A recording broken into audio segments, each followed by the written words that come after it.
কল্পনা করুন এমন এক সময়ের কথা যখন গঙ্গা আর ব্রহ্মপুত্রের পলিমাটি মাখা এই জনপদে ধর্মের পরিচয় কেবল ছিল আধ্যাত্মিক সাধনায়, সামাজিক বিভেগে নয়।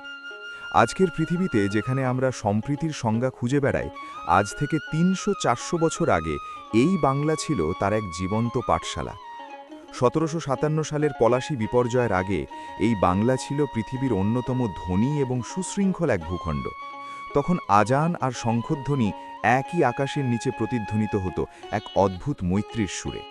সেই সময়কার ইতিহাস ঘাটলে দেখা যায় এখানকার মুসলিম শাসকগণ কেবল ধর্মপ্রচার নয়, বরং এই দেশের মাটি ও মানুষকে ভালোবেসে এক অবিচ্ছেদ্য ভ্রাতৃত্বের বন্ধন তৈরি করেছিলেন, যা আজকের প্রজন্মের কাছে রূপকথার মতো মনে হতে পারে। মধ্যযুগের বাংলার দিকে তাকালে আমরা দেখতে পাই সুলতান আলাউদ্দিন হুসেন শাহের মতো শাসকেরা যখন এই বাংলা শাসন করতেন, তখন হিন্দু মুসলিম বৈরিতা তো দূর থাক, বরং একে অপরের সংস্কৃতিকে আপন করে নেওয়ার এক প্রতিযোগিতা চলত।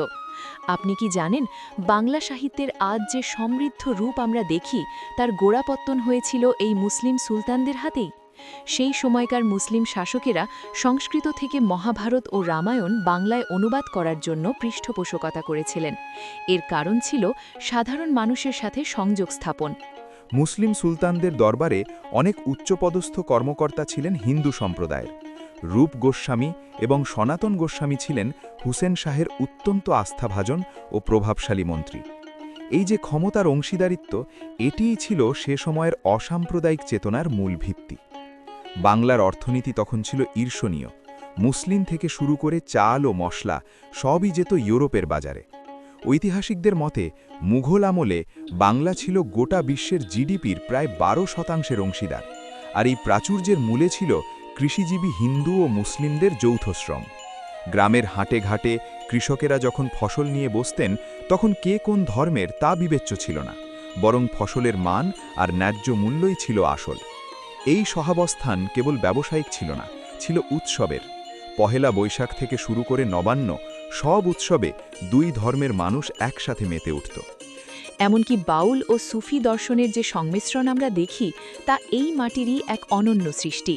লালন শাস কিংবা হাসন রাজার গানে যে মানবতার জয়গান গাওয়া হয়েছে, তার বীজ বপন করা হয়েছিল সেই পলাশী পূর্বযুগে। প্রিয় পাঠক, ইতিহাসের এই বিস্ময়কর ভ্রাতৃত্বের গল্প কি আপনাকে নতুন করে ভাবাচ্ছে? আমাদের পূর্বপুরুষেরা কিভাবে এই সম্প্রীতি বজায় রাখতেন, সেই সম্পর্কে আপনার কাছে কোনো পারিবারিক লোকগাথা বা জানা গল্প থাকলে কমেন্ট বক্সে আমাদের সাথে শেয়ার করুন। আপনাদের মতামত আমাদের এই আলোচনাকে আরও সমৃদ্ধ করবে। ১৭৫৭ সালে যখন পলাশীর আম্রকাননে বাংলার স্বাধীনতার সূর্য অস্তমিত হল, তখনই মূলত এই সম্প্রীতির দেওয়ালে প্রথম ফাটল ধরানো শুরু হয়। ব্রিটিশদের ভাগ করো এবং শাসন করো নীতি আসার আগে এই বাংলার মানুষ কখনো ভাবেনি যে তারা ভিন্ন পরিচয়ের কারণে একে অপরের শত্রু হতে পারে। আশ্চর্যজনক তথ্য হল, তখন সাধারণ মানুষের মধ্যে দাঙ্গা বা সাম্প্রদায়িক সংঘাতের কোনো নজির ইতিহাসে পাওয়া যায় না। ময়মনসিংহ গীতিকা বা প্রাচীন লোকগাথাগুলোতে দেখা যায় হিন্দু ও মুসলিম কবিরা একে অপরের পীর বা দেবতার প্রতি শ্রদ্ধা রেখে সাহিত্য রচনা করছেন।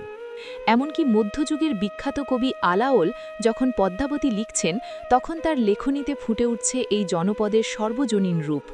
সেই সময় শাসন ব্যবস্থায় বিচার বিভাগ ছিল অত্যন্ত নিরপেক্ষ।